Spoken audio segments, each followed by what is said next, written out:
This is the Horse Radio Network. Hello, everyone. This is your producer, Jemmy, with episode number 468 of Best Of. The gang is out today, so we are rolling things back to April 15th, 2017, when Reese and Philip deconstructed the shoulder in and answered a listener question about stretchy circles. Listen in.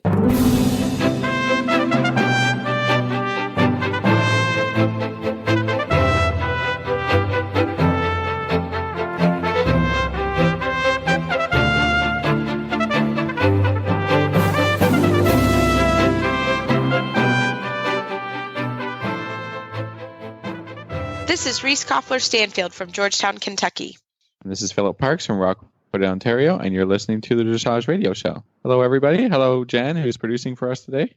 Hi-ho. I can't wait to feel so much smarter you're going to talk about. Yeah, we're going to train you everything you need to know. Everything about children. Can I put earbuds in Nigel's head so he can hear too? Because I think that's going to be important. Yeah, absolutely. You can put it on in the arena and Nigel, or in the barn, and Nigel could hear it too. Please. No, I love it. This is kind of our new segment we've started. We've got so many great comments on the segment we did with Lee Tubman on flying changes that Phil and I talked about it in Omaha and thought, you know what, we should really kind of take some time and pick some movements to deconstruct and to sort of get the trainer and judges. Yeah, just go in super in depth about it and try and give as much information as we can about training the movements, and then also about what they should look like when you've done the training and you're going in the ring with them. So we thought it was cool. So we're just giving judges more love as well, and talking all about all the aspects of dressage, which I think is really important and has been really fun to do. So yeah. Great. We're looking forward to continuing this segment. So all is well. So Phil, everything good with you in Canada? It's starting to ramp up, I bet. Yeah, I was riding outside. Ooh. It's been fun. How was that? I was going to say your first time out in like multiple months. Oh, it's fine. Yeah, the horses are good. No craziness yet, so that's all right. We're just, show time is within 4 weeks or so. And the other exciting thing is everybody knows that, if you don't know, a couple of weeks ago, actually, no, it's like 3 or 4 weeks ago, I was in Germany, and the horse will be arriving in a couple of weeks. So he's got his ticket booked, and yay! Yeah. Nice, big, beautiful 4-year-old, and who's going to be owned, who I will be training, but is owned by a client.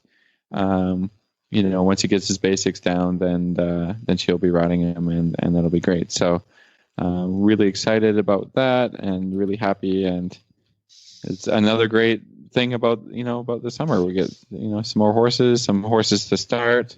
We're talking about training the 3-year-old, so we're gonna they'll come in another month or two. I like it to be nice and warm when I start the crazy guys, So that's really fun. We got lots of great stuff going on. So my mood has changed a lot. You're not cranky, Phil. No. That is so exciting. We don't like cranky Phil. Cranky Phil takes a lot of vacations. Cranky Phil takes a ton of vacations in the winter. I understand. I'm not judging. No, then you're not as cranky. Oh, I love it. That's very, very cool.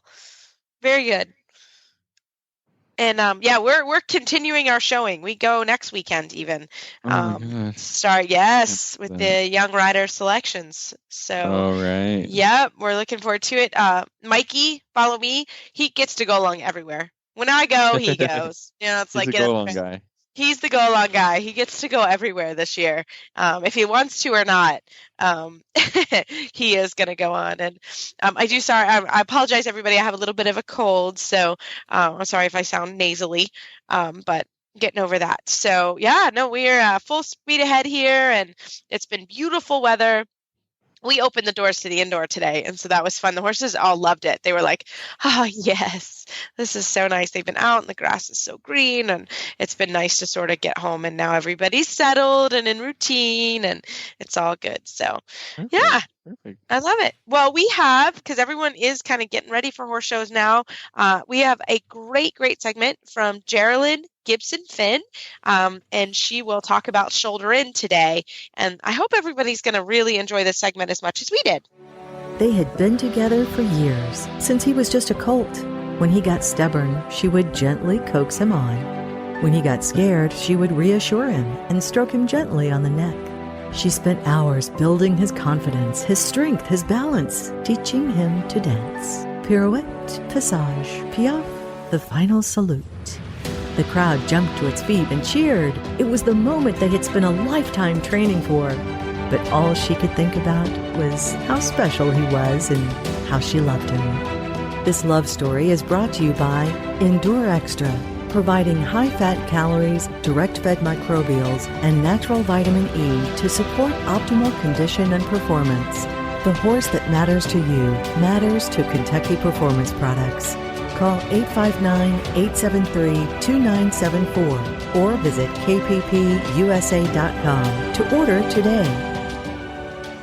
Well, tonight we are so happy to have our good friend Jaralyn Gibson Finn on the show. She is a USTF gold, silver, and bronze medalist, and she is a judge, learner judge with distinction, and is currently in the Small R program. Jaralyn, welcome to the show. Hi, Reese. Hi, Philip. Well, we are so happy to have you because you're one of those people that can wear both the trainer hat and the judge's hat. And we are continuing with our series on breaking down movements. And today we all decided we would play with a little bit of a shoulder in. So, Jaralyn, get us started. When you start thinking about shoulder in or you have a horse that's about ready, how do you get it started? So I think about shoulder in as being the first of the movements that we use to start to teach the horse how to collect, which is to get more weight carrying on their hind legs. And I think the most important part when you're thinking about teaching your horse how to take the aids for shoulder in is that they understand what they should do from the activity of your inside leg. So it's easiest, I think, to start with teaching the horse to leg yield, moving away from the pressure of the inside leg and letting them bend to the inside. It's sort of easy to teach them that they can go a little bit sideways from the inside leg through leg yielding exercises. And then that aid becomes pretty familiar to them, that they understand that the inside leg is going to slightly displace their haunches. And then as they get better at that, you can add more balance and collection on your outside rein to keep their front legs traveling straight ahead rather than having them travel to the side. So that's how I sort of approach it to start off.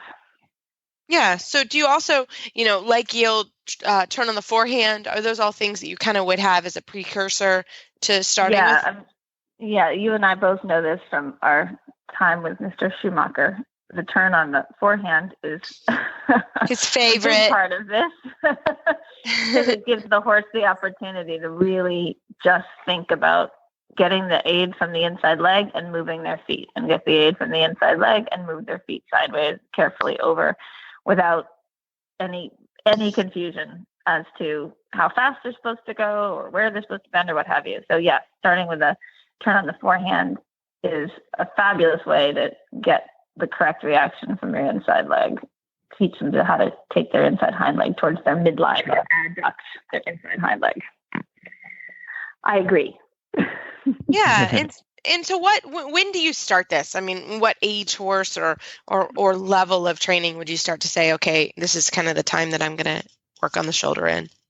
I don't know. I kind of feel like, I'd be interested in what you guys think too, but I kind of feel like the more horses that you train, the more you realize doing this as early as possible is a really good idea. Yeah. Because it allows you to give the horse steering, some direction from your driving aids, and not just have to use your reins to get them to go where you want them to go. So I start teaching it pretty much as soon as I have the horse going under saddle, gently, like on a circle, just doing some yielding from the inside leg a little bit on the circle. And it's really sort of the first thing I do, I think, other than teaching them how to slow down. Yeah. I'm always starting with the inside leg. I don't know. What about you guys? Yeah, I mean, I'm glad you talked about that on a circle because, not a lot of people think about it this way, but if you can leg yield a little bit on a circle, you're already doing a shoulder in because you have control of the hind legs, you have the bend of the circle, and you have the horse pressing his hind leg on maybe even just, like you're saying with the youngest horses, just a very slightly, the hind legs very slightly on a bigger circle than the forelegs. That's shoulder in, right? Mm-hmm. I think people get a lot of that stuff confused when they try and take the horse, along the long side and you say shoulder in. Well, then they, try and go really sideways, or they try and bend too much, or they end up pulling the neck around. And all of these mistakes that you see are all in kind of a mental confusion about what we want to see with shoulder in. I mean, like you're saying, we just need to have just using your inside leg to increase the bend slightly, and activate the hind leg a little bit. That's shoulder in. So when we introduce it to the very young horses, it doesn't have to be so stressful, and it definitely doesn't have to be super sideways and crossing. Again, we see this mistake so much in shoulder in, is like the horse is crossing 4 legs over sideways on 4 tracks. Shoulder in is 3 tracks or less, not 3 tracks or more. If you go past 3 tracks shoulder in, you're not training it right, and you're just doing leg yield all the way around the arena, and that can be a lot more difficult than what you're trying to accomplish with bending the horse and strengthening the inside hind leg in a shoulder in thing. Yeah, because you end up just pulling them off of balance, basically. Yeah. Then you're just throwing them a little bit sideways and pushing them too much through the outside rein, and you're not helping the horse develop balance and strength. You're actually interrupting it and ruining it a little bit. So that's a very important point for me, is to be establishing this on a circle first in a very slight and small way, and then when you get to the point, for me it's usually 4 years old. At the end of the 4-year-old year, if I have a very good horse, then I'm starting to introduce shoulder in, down the wall, and down only the wall, two or 3 steps at a time. I start with a 15-meter circle, a little bit shoulder in down the wall, very slight angle, very slight bend, and then back to the circle, so the horse doesn't get tired or frustrated or feeling very sideways with the whole maneuver. Yeah, that's my approach. So that's what I do at home, and that's what I'm doing. Yeah. Kind of starting with the idea right now with the 4-year-olds. We just started riding them again, and we're getting them ready to learn some dressage stuff instead of just stop go, that kind of thing. So it's a super helpful exercise. Yeah. What you talk about with doing it with the 4-year-olds is an interesting way of also introducing it to the inexperienced rider. Which is that when you teach them that when a rider learns that a shoulder in is basically the feeling you have just as you start a circle, except for that you carry it down the long side. I think that's one of those important learning points about what is a shoulder in, or where does it happen. It's as if you are just about to start a circle, and then you're able to keep that bend and the forward motion from your inside leg. And that's a big part. I think I probably end up teaching more riders shoulder in than I have the opportunity to teach a handful of young horses every year. And that's always a big technique that I use, is to have them start a circle and then keep the horse going a little bit straighter from the inside leg. And how else, Jaralyn, what other things when you're teaching shoulder in do you do with your students? I like to give for the horse's sake, I like to try to teach my students a very consistent pattern of the technique of their aids, like what they physically do with their body, to try to teach them to do the same thing with their body every time they think about asking for a shoulder in.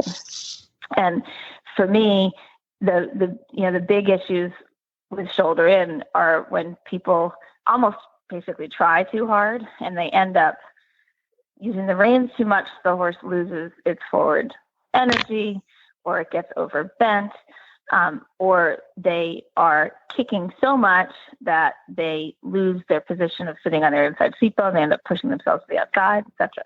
So I have 3 things I tell my students to think about doing just to give the horses a really consistent experience. When they come out of the corner and they head down the long side, I have them continue to turn just a little bit by keeping their inside hand a little bit wide, a little bit of a leading rein, not a backwards rein. And the second thing I tell them to do is to a little bit lean back on their inside shoulder. So they're almost a little bit doing shoulder in themselves, just a tiny little bit, like they're bringing their outside shoulders a tiny bit around. It lets them really sit on their inside seat bone and lets them drive in with their inside seat bone.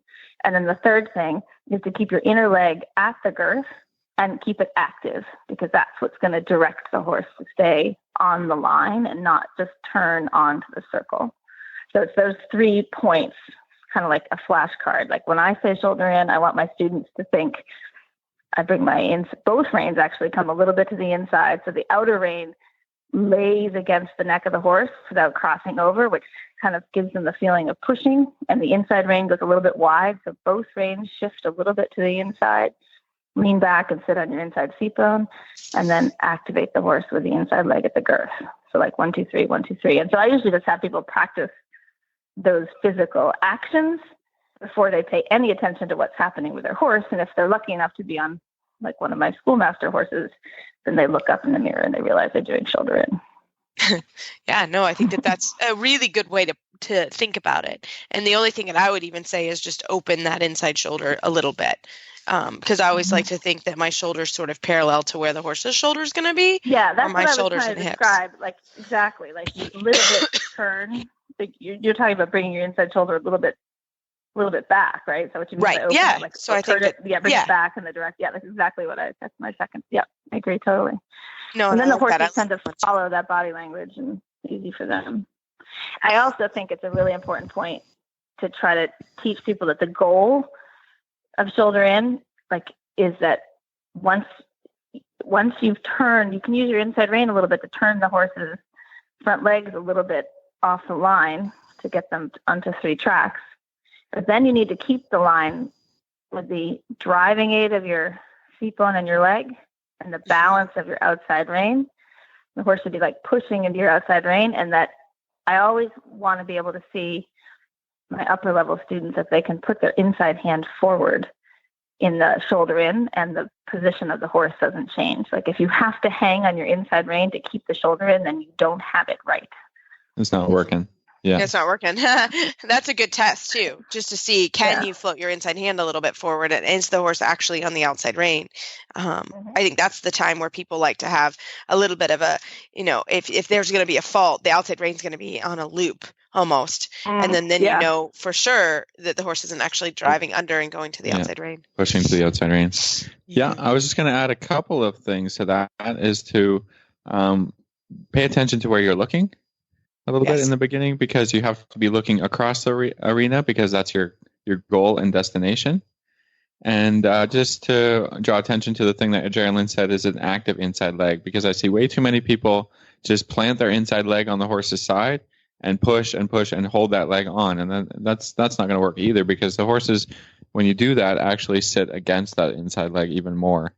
So again, you have to put it on, and then you have to take it off almost with every step to refresh the idea that you're using that leg in coordination with the inside hind leg, hopefully, if you're good with your balance and your coordination, that every step is a refresh of that hind leg coming up and under and over, up and under and over, and there has to be a release of the pressure with every step as well. And then one extra thing that I would add, an exercise that I add to help people with the idea of going forward, is to come out of the corner, do a few steps of shoulder in or your attempt at shoulder in, and then ride forward across the arena like you're going across the diagonal, and then try and ride a few steps of shoulder in on the quarter line, so that you refresh your inside aids to press down the wall again, and then to go across the arena again. And if you have a really big arena, this is helpful. But if it's a smaller one, you don't have to go all the way across the diagonal. But as you cross each quarter line, as you make your way across the diagonal and down the arena, you can refresh that. So the horse isn't being driven sideways into the wall, because what you can end up with is horses just magnetized toward the wall with the hind legs and the shoulders.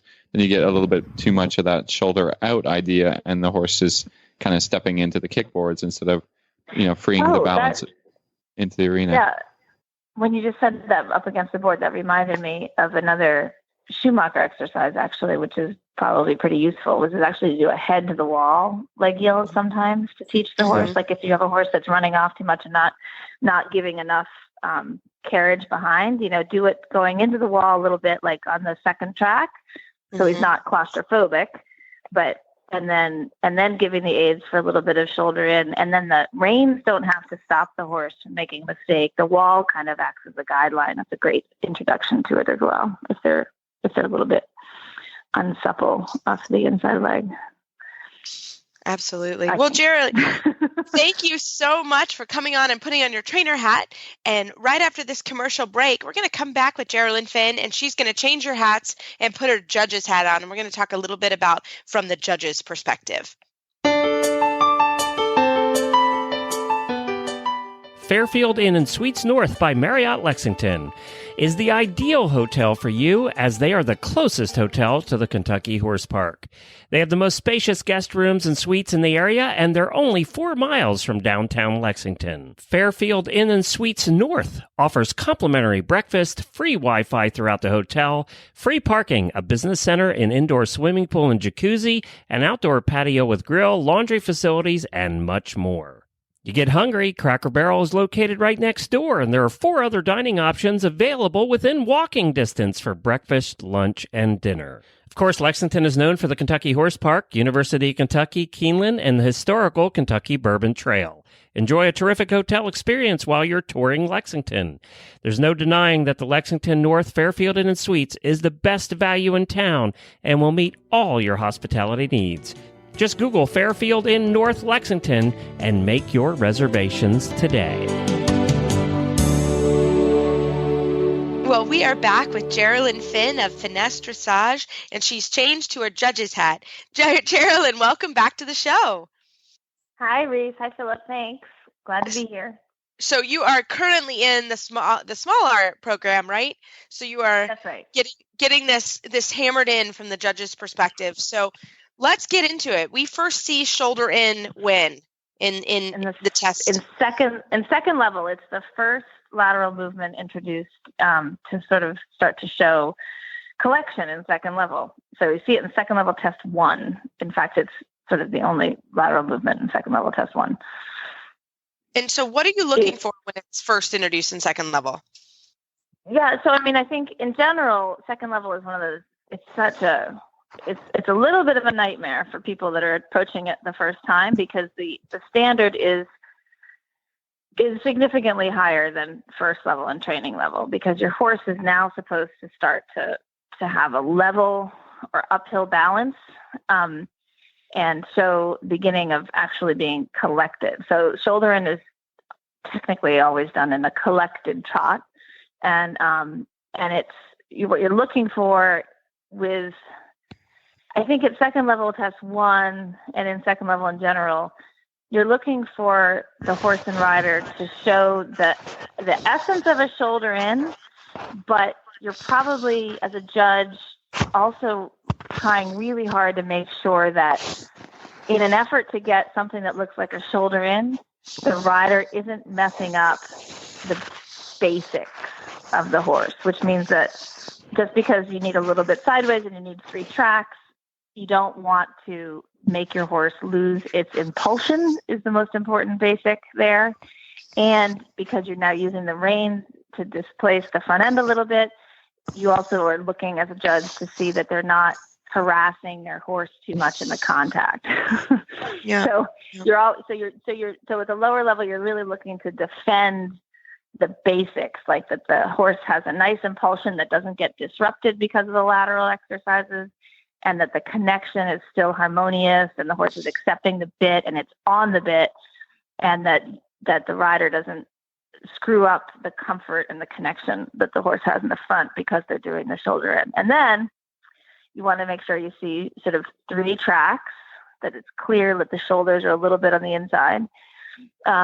And so if you have impulsion and the horse is well connected and you've achieved the outside front leg to be on the middle track, chances are you're probably, and the horse is on the bit, you're probably at a 7. And then I think that the big mistakes are also that sometimes people just take the horse's neck way too hard to the inside, thinking they're getting the front end to move over, and they're just bending the horse at the base of the neck. So that's a big problem that you see at the beginning of mostly with the riders that are learning how to do second level, not so much if you have a good rider and a younger horse. But in any case, that's a really common fault. What would the score be sort of for the neck in, which is a common? So, I mean, so when you're judging it from the front, one of the guidelines that I use is that if you look at the front of the horse while they're in a shoulder, or look at the front of the horse doing nothing, then the horse's face is going to be centered on its chest.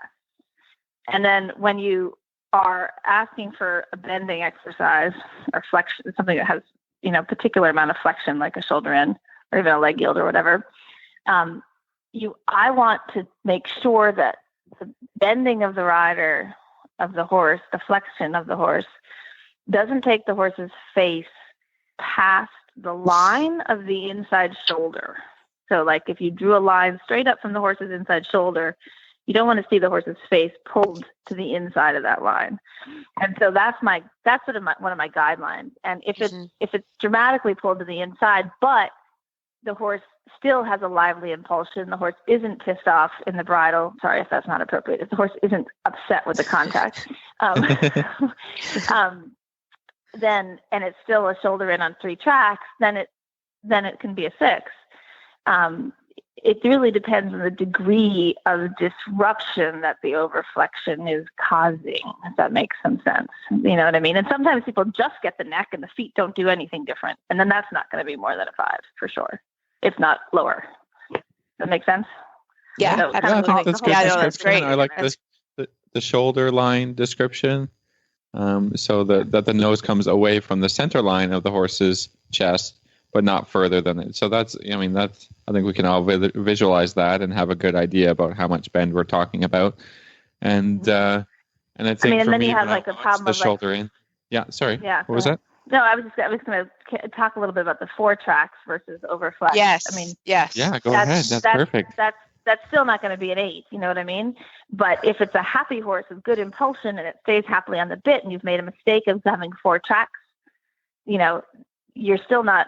It's still an effort at a shoulder in. You know what I mean? Usually you start to notice things like it's on too many tracks. If the balance has gotten disturbed and you've lost the impulsion and the horse is against the reins, those are the things that, tend to bring the scores lower. If it's just a little bit of a technical mistake of being slightly too wide, but everything else is harmonious, you might not find it be punished that much, in the score. Yeah, I think when we get down to it, through all the levels, if the harmony is there, you're not going to get killed in a score, right? If it looks like what you're trying to do, as soon as you lose kind of the harmony, the impulsion idea, then the scores start to get real low, because that's not the purpose of our sport, right? So I think that's right. When the make. exercises or the riding starts to disturb the natural gaits of the horse, then we have to be more strict about it for sure. So as shoulder in is one of those movements that maybe doesn't really disappear, right? Right. So exactly. It's all the way through. So as you're going through and 3rd level and 4th level and pre-St. George and intermediate 1, what are the things that you're looking for that the shoulder in, does it change? Like, how does that work from a judge's perspective? I think that's one of the coolest things about shoulder in. If you just look at it from C, like at all the different levels, what you'll see as you go up the levels and you see it done well is you'll still see the same basics in the sense that it's 3 tracks. It's not overflexed. It doesn't lose the impulsion, all that stuff.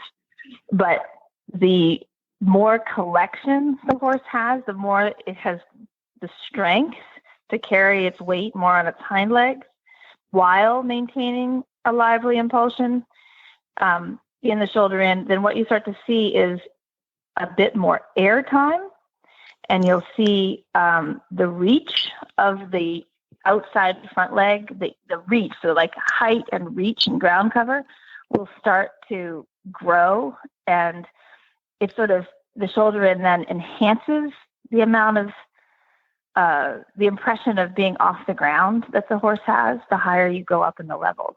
So they go from maybe being a little bit flat, and that's sort of okay at 2nd level, to having much more, they're not just level in their balance at pre-St. George. They're they're uphill. Their shoulders are lighter, which means when you turn them into a shoulder in, that front outside leg can really get expressive. So it's still a shoulder in, it's 3 tracks, the bending, etc. But the expression and the cadence of the horse usually gets much more impressive. Yeah, and I think that's important to point out that that's the exercise that also, like, when we get back to the training a little bit, that's how that gets created, and then you get to show it off in the ring. That's what's cool, when you get into the St. George I-1. It's like, you've not only taught the horse to do that, but that's the method in which you've taught it. So it should work really well, right? And right, exactly. And it's kind of fun to ride, right? In second level, it's not all that fun to ride because the horse isn't all that sure. Is second level really that fun to ride? I mean, No, second level is a hard level to ride. Every time, yeah. I was just going to say, second level is a hard level. I'm just throwing that out there. It really is. It really is. And the horse goes, I don't know about this. And, they kind of sometimes wander off sideways on you, or they accidentally bump the little white fence and they scare themselves across the arena for a bit. It's not that fun to ride. But when you have a horse that's really well confirmed and you get to, show it in the St. George, that's kind of one of the, the funnest movement to ride. Well, actually, that's a really good point about the hind leg hitting the rail at second level and stuff, because what they make you do then, of course, at fourth level, and also you see it in the I-1, is you have to ride the shoulder in on the center line. And so the rider has to control the outside hind leg so that it doesn't go wide onto 4 tracks, because you don't have the rail in those tests to hold it. You have to really prove that the hind legs are going straight on the line, and it's the carriage of the inside hind leg that's making the 3 tracks, not just going sideways. Yeah. I think we skipped that a little bit in our training segment because we talked too much about how to introduce the idea. But as you continue on through the levels, and that outside leg becomes more and more important as a guiding leg and an activating leg, and like you're not going to get that expressive shoulder in without a little bit 2 legs on the horse. So I think that's well, and maybe that's a good point to talk about. The position of your legs too is so important, that you have that when you're riding any of the lateral movements, that your inner leg has a tendency to be a little closer to the girth, and your outer leg has the tendency to be a little bit back. That little bit of a scissor kick position. That's so important to keep you sitting on your inside seat bone. And then with your outer leg, like if somebody's going to go start to practice shoulder in after listening to this, I would hate them to not know that their outside leg should be just a tiny little bit back as you're going along and asking for this bending from the inside leg. That's kind of important. Yeah. Right? It's there, and it guides and it drives a little bit. And that's a really good point, right? We almost forgot that, trainer. This is why there are 3 of us on this segment. Well, Philip so graciously reminded us of the problem of the horse ricocheting off the rail, which I mean, because I've made all the mistakes more than once and more than twice all the time. So. We all have. We all have, for sure. Absolutely. For sure. Well, Jaralyn, anything else that our listeners should kind of watch out when they're in the show ring doing their shoulder in, if it's from second level on up? I think one of the things that being in the small R program and then having done the L program as well really helped me to understand is that you really need to put the basics, the quality of the impulsion, the quality of the connection should always be your priority when you're trying to do any of these tests. So if you're riding and practicing a second level test at home and you're thinking about going to the show ring that have to do second level shoulder in on both sides, like you do in second one, you have to make sure you're not losing the impulsion and that your horse isn't getting stiff in the contact before you're going to be rewarded for a shoulder in. So I think that's something that I don't think people think about maybe a little too much. Oh, I've got 3 tracks. Why is the judge so mad and only gave me a 5? And it's because the horse has to be able to give you the 3 tracks, give you the bend in harmony with energy. So I think that probably gets skipped over as people read the test and go, well, I can make my horse go sideways. That shouldn't be so bad. I'm sure I can do second level. And it's really, if you lose those 2 things, then you're not going to be rewarded. Yeah, absolutely. Great Well, point. Jaralyn, thank you so much for coming on the show and deconstructing the shoulder in for us with both their trainer and your judge's hat. And how can our listeners find you online? I have a website. It's finessedressage.com, and it has all my contact information there. So thanks for having me, you guys. Fantastic. That was super fun. Yes, always. Talk to you soon.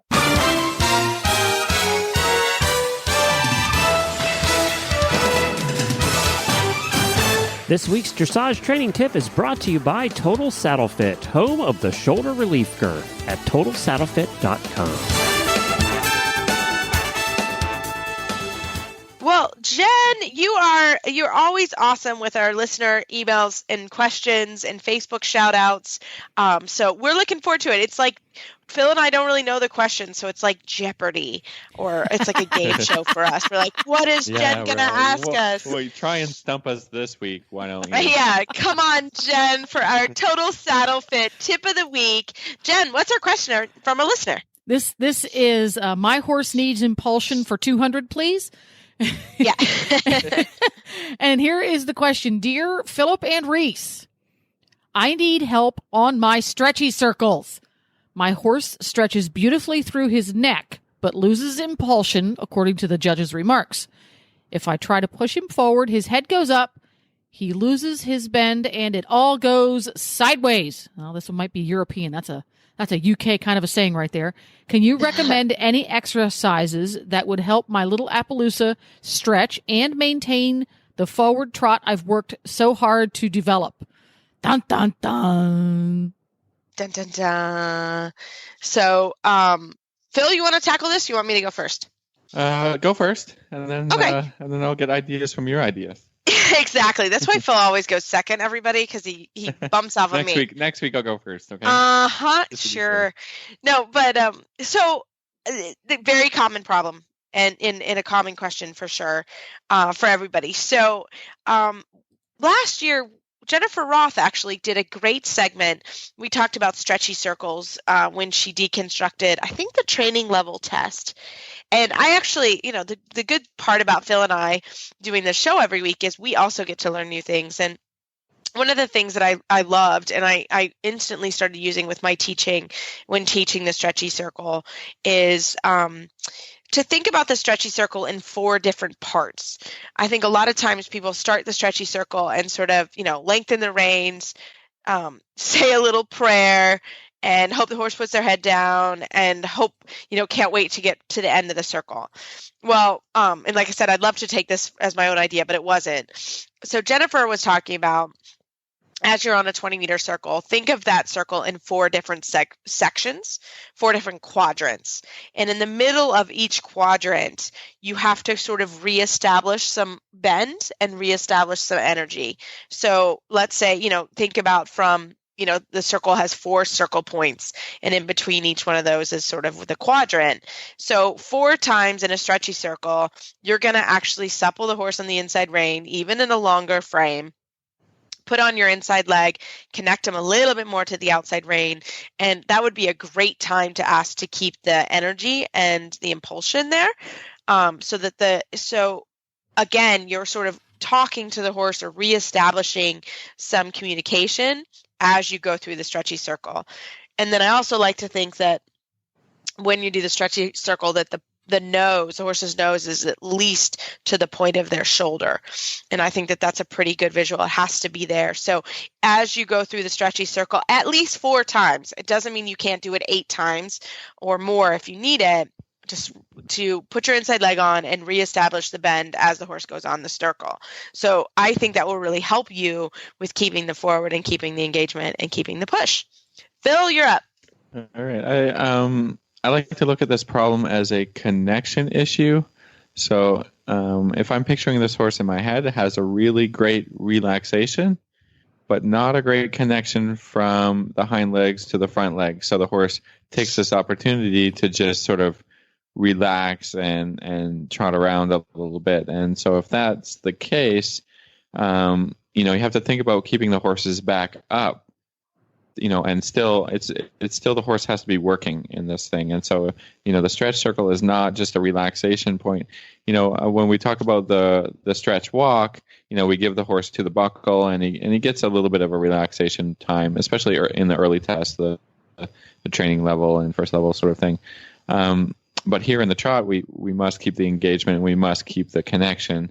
So what I would do in a daily training idea is let him only stretch as much as you can keep the connection, that you can keep the impulsion. So if one day it's, the horse goes down 2 centimeters, but you keep him forward without losing that idea, then that's what you should do. And then the next day, stretch, 4 centimeters while keeping the engagement, so that you don't go for 100% stretch and also 100% loss of engagement. It's better to keep a little bit less stretch if you can keep the horse a little bit together and bending and then develop your stretch trot, to as long as you want it to have, nose, down to the ground or, pretty far down. But if you're stretching a lot and you're losing engagement, then you're not completing the purpose of the exercise, and that's why the scores are suffering. So, take a little bit of time in training. This is going to take some time. It's going to take some weeks,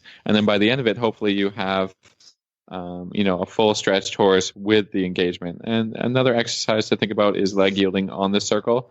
So you're using your inside leg to drive the horse a little bit out on the circle to your outside rein, and then you're just solidifying that idea of connection, that the horse must go forward to the bit and stretch at the same time. So, it's like everything else. It takes time, and you want to develop it correctly, little bit by little bit, centimeter at a time, and then you can, in a couple of months and have it the whole problem worked out. So I hope that helps. I think Reese covered the 4 quadrants. I've covered a little bit the exercises to help it. And this is not a huge problem. I think you can just work away at it, and you'll be fine. It'll develop. Yeah, it'll be fine. It will. Well, really good. Really, really good. I love it. Good question. Yeah, everybody has trouble with that stretch circle. I love it. This tip was brought to you by Total Saddle Fit, the shoulder relief girth that Reese and Philip both love. And here's why. The saddle fit solution you have been waiting for is finally here. TotalSaddleFit.com is proud to introduce the Shoulder Relief Girth. This strategically shaped girth actually moves the girth line of your saddle back over 1 inch, thereby freeing your horse's shoulders from the saddle. Traditional girths pull saddles up against a horse's shoulders and often over the top of the shoulders. The shoulder relief girth's recessed ends allow for the billets to buckle into the girth farther back to give your horse unparalleled freedom of motion. We are so certain that your saddle will fit better and your horse will be more comfortable that for a limited time we are offering a 30-day, 110% money-back guarantee. If you are not totally satisfied with your shoulder relief girth, send it back for a full refund plus 10% of the purchase price. Don't wait. Order now for the best saddle fit solution available. At TotalSaddleFit.com. Visit TotalSaddleFit.com. Well, Phil, we are super lucky. We got a Facebook message that you wanted to read tonight. Well, a little while back, we talked about judges' comments, and we wanted people to send in their judges' comments. And then we got one, which is great. And then we kind of forgot about it. Because I think that, we got busy. That happens at the end of the month, like when we got busy. Get the off week, and then anyways, it's our fault. But we got it here, so I'm gonna read this from our Facebook messages about a judge's comment from a show. This person wrote a 3rd level test last summer in front of a very well known and highly regarded judge. It was on a relatively new horse, and in retrospect, had no business being in the ring. Unbeknownst to her, the horse was a bit barn sour, and over time he saw an opening in the gate of the ring, thought she would head back to the barn. At A when I was going to do my rein back, my horse started to go up on his hind legs a little bit. Ooh, it sounds a little scary. I was like, this isn't good. All right, and not a serious rear, mind you, but his forelegs were off the ground for a period of time. The judge at C remarked on my test sheet, the Levad at A was late.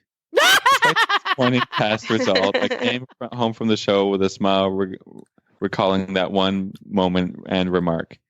We've all had a test like that. It helps to laugh at our mistakes. Many thanks to that judge. So sometimes the judges do have a bit of humor, right? Yeah, I love it. The Lavad.